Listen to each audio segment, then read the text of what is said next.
What's this? A letter for me. Welcome to another episode of Remember the Great Sports Through Their Mail Thursdays. Today I'm going to share with you 3 recent returns that I just got back in the mail. So let's jump right into this and profile the first person I got back. And this is a return from Indiana from former Philadelphia Phillies pitcher Gary Wagner on 1, 2, 3, a TCMA 60s card, and a 4th is him as a Boston Red Sox.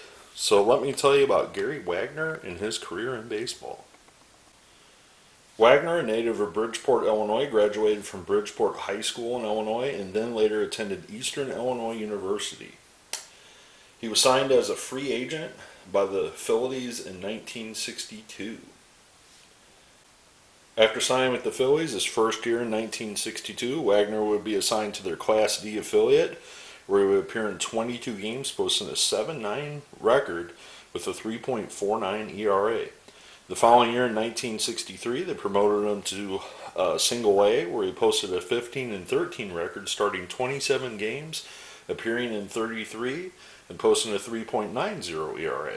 Well, the following year, he split time between Double A and Triple A because he got off to a great start. They decided to primarily move him to a relief role, and he appeared in 46 games across Double A and Triple A, posting a 7-6 record with an ERA of just 1.96. Well, this got the Phillies' attention in 1965, and Wagner made the Phillies out of spring training on their major league roster. At 25 years old, Wagner made his major league debut on April 18th of 1965. He would appear in 59 games for the Phillies that season in 1965, posting a 500 record, going 7 wins and 7 losses with a 3 ERA. The following year, he would get off to a rocky start with the Phillies, and in just 5 games, he would post an ERA of 8.53 and would be demoted to the minor leagues, where he would spend the rest of the season in AAA, posting a 6-5 record and posting a 2.64 ERA, being a relief pitcher and spot starter. Well, the following year, the Phillies decided to primarily keep him in 1967 in AAA. He moved back to becoming a starter in AAA and started 27 games and 32 appearances, posting a 15-win and 7-loss record and an ERA of just 2.50. Well, despite this immaculate season by Gary, he only got to come up for 1 game in that 1967 season with the Phillies. Well, he turned the corner in 1968, and the Phillies gave him his shot again at the majors, again moving him to the bullpen, and he responded in appearing in 44 games. It wasn't his career high, because remember, he had 59 games, his rookie season. But in 44 games, he posted again a 500 record at 4-4 with a 3 ERA. Going into the 1969 season, the rails kind of fell off a little bit again for Gary. In just 9 games with the Phillies, he posted a 7.91 ERA in just those 9 games with the Phillies. They eventually demoted him down to their AAA affiliate, where he would spend almost the entire season in AAA. But on September 6th, the Phillies decided to ship in a package to the Boston Red Sox. Gary would finish out the year in 1969 in Fenway Park, playing for the Red Sox, appearing in 6 games that season for them. Well, the following year in 1970, he would spend a little time in AAA, appearing in 13 games, being a starter 13 times. However, he did post some great numbers in Boston that year for the Red Sox, where he posted a 3-1 win-loss record, an immaculate 3.35 ERA, and 38 appearances. Despite having this excellent season in 1970, Gary went into spring training with the Red Sox, expecting a roster spot. However, on April 7th, right when the season started, Gary was released from his contract from the Red Sox. Well, that single day, the Montreal Expos, a new team at the time, decided to hire Gary right on the spot.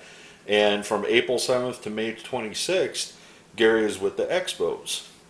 Well, his time with Montreal, they didn't actually allow him to play in any major league games in Montreal, and I'm not really sure why. But the Expos released him, and he went back to the Boston Red Sox, the team that released him in spring training, and he finished out the entire 1971 month of June. Well, on July 5th of 1971, unfortunately, Gary was released again by the Red Sox. So this guy had the unfortunate luck, I guess you would say, to be released twice by the Boston Red Sox in the same season. That's just usually unheard of.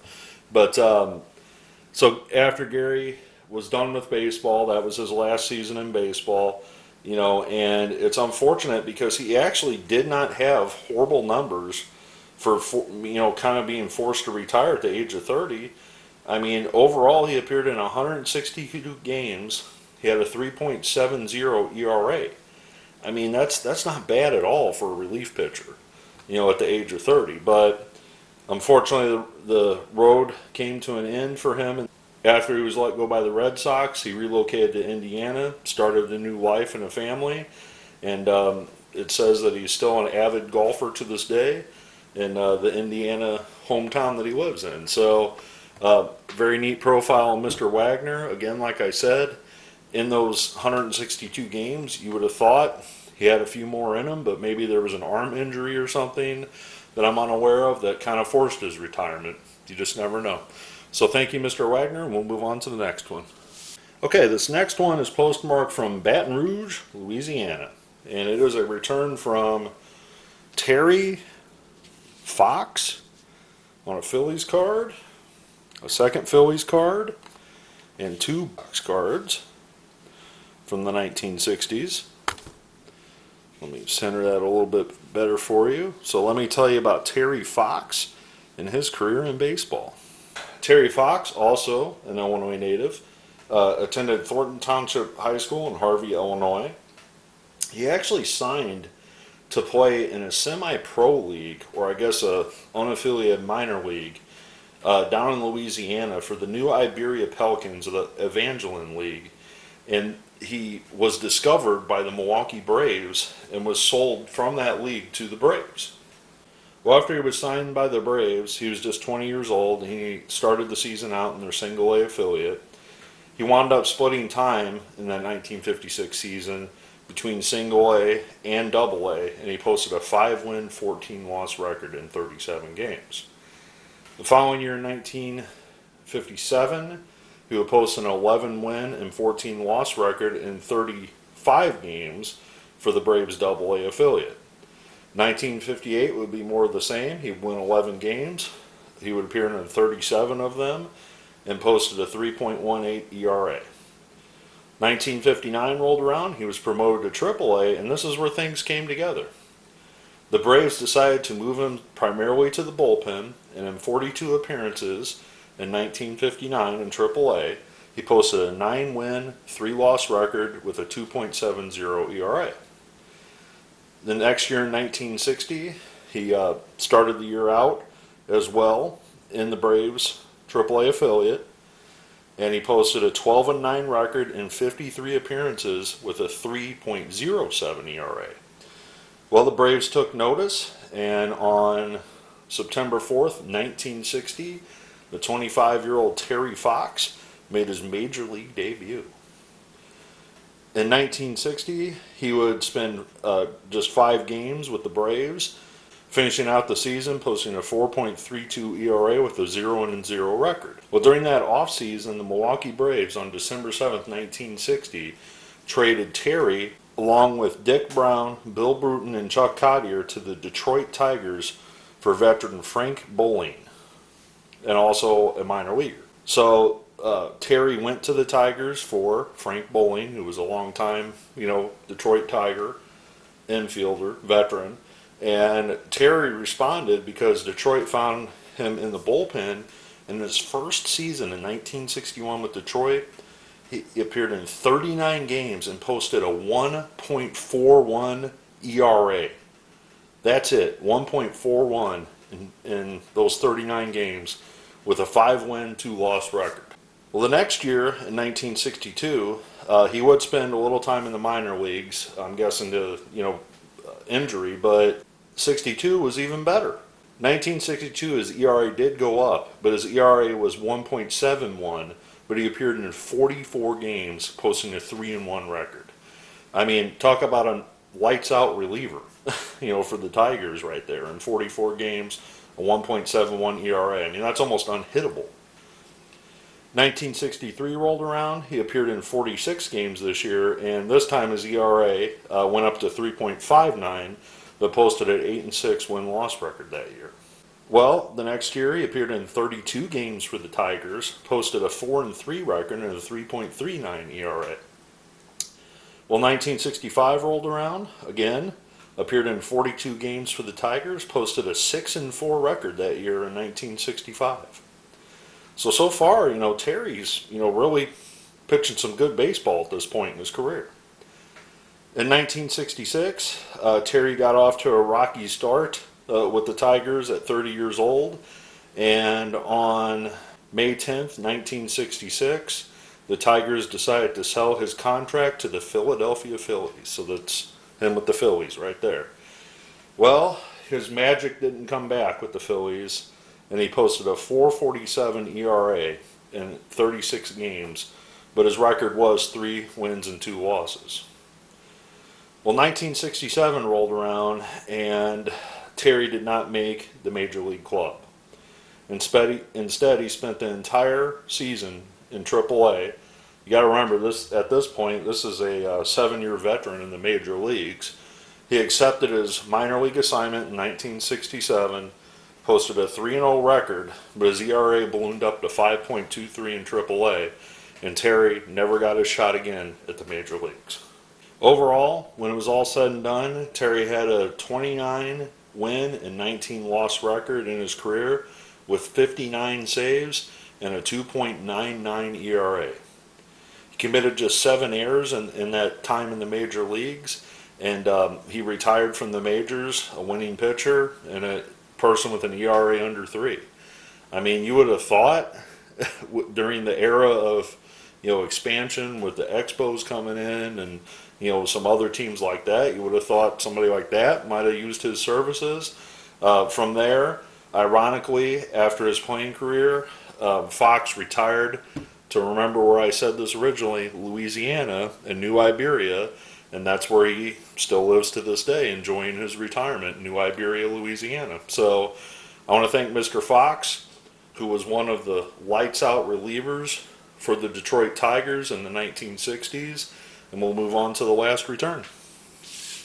All right, so this final one is a return from former San Francisco Giant Jack Hiatt on 1, 2, 3, and a 4th, and it's kind of hard to see because he's signed in a dark part of the card there, but it is indeed signed. My intention is to send this to Dick Estelle as well and ask him to sign that card along with another card that I have of Estelle. So let me tell you about Jack Hiatt and his career in baseball. Jack Hiatt, a California native, attended high school in California and signed as a minor league free agent with the Los Angeles Angels in 1961. At just 18 years old, Jack was assigned to the Angels' Class D affiliate, where he caught 96 games for them and posted a .325 batting average. The next year, at 19, he was promoted and appeared in 106 games, posting a .315 batting average for the Angels' Class C affiliate. In 1963, he was moved up to A-ball. However, he got promoted over AA to AAA, and between single A and AAA, he appeared in 89 games for the Los Angeles Angels minor league affiliate. 1964 rolled around. He started the year in AAA, and he appeared in 161 games that year for the Angels AAA affiliate and posted a .308 batting average. Well, this got noticed that this young 21-year-old was tearing the cover off the ball, being a catcher, which is a unknown commodity for a catcher being able to hit during that era. And the Angels promoted Jack on September 7th, 1964, where he made his major league debut at just 22 years old. Jack would finish out the year appearing in 9 games behind the plate for the Angels, and in his brief stay in Los Angeles, posted a .375 batting average and in just 16 at-bats for the Angels. Well, after that 1964 season concluded, Jack Hiatt was considered a top prospect in the game. So much that the California Angels traded him for outfielder Jose Cardinal. Well, Jose Cardinal obviously would go on to big things throughout his career, and Jack would be placed in the San Francisco Giants organization. Well, in 1965, Jack would split time between the majors and the minor leagues for the Giants. In 1966, he would appear primarily in AAA for the Giants in 106 games and posted a respectable .270 batting average and cracked 13 home runs for their AAA affiliate. Well, that 66 season, he would also appear in 18 games for the Giants. And by 1967, Jack was in a backup role playing for the San Francisco Giants. Jack would play primarily behind the plate, but also would play a little first base and a little outfield as well in his career. Jack would be the primary backup catcher through the 1969 season with the Giants. After that 1969 season, he would be sold to the Montreal Expos in 1970 as they were a newer team and needed a veteran catcher behind the plate. Well, apparently they didn't like what they saw out of Jack in Montreal because just shortly after a month of being with the Expos in Montreal, he was shipped off to the Chicago Cubs on May 12, 1970. He would finish out the year with the Chicago Cubs, being their backup catcher, appearing in 66 games that year for the Cubs. Well, after the season concluded, he would then be sold from the Cubs to the Houston Astros. Again, Jack would take on the role as the backup catcher for the Astros, play a little first base, and he would spend the 1971 season and part of the 1972 season with the Astros, and then the Astros would trade him back to where it all began, the California Angels. So at 29 years old, Jack would return back to the team that originally drafted him, the Angels, finishing out that 1972 season, appearing in 22 games as their backup catcher. Well, after the 72 season concluded, he was let go by the Angels, and he signed on as a free agent with the San Diego Padres. He spent the entire 1973 season in AAA for the Padres, not getting a call back to the major leagues. Then he would go back to the Chicago Cubs for a second stint in 1974. However, the Cubs as well did not bring him up to the major leagues in that 1974 season. And the thing that became interesting was after that time with the Cubs organization, or that 1975 season, he came back for only just one game because he then got a job being a coach. And I've always said this on my channel that usually catchers become great managers. Well, after that one last season in 1975 with the Cubs where he just appeared in one game, he would then be a coach in the Cubs organization with the Pompano Beach Cubs and then the Wichita Arrows. He would then go back to the California Angels and manage in 1982 in their system, and then would go to the Astros where he would coach in 1983. He then would return to the team that he spent the most of his major league career with, the San Francisco Giants, and he would coach through the 1980s in the Giants organization. Overall, in his minor league managerial career, would have 501 wins and 599 losses. After his time in the dugout, the Giants promoted him to the Director of Player Development, and he held that position for 16 seasons with the organization, with the Giants, until he finally retired in the year 2007.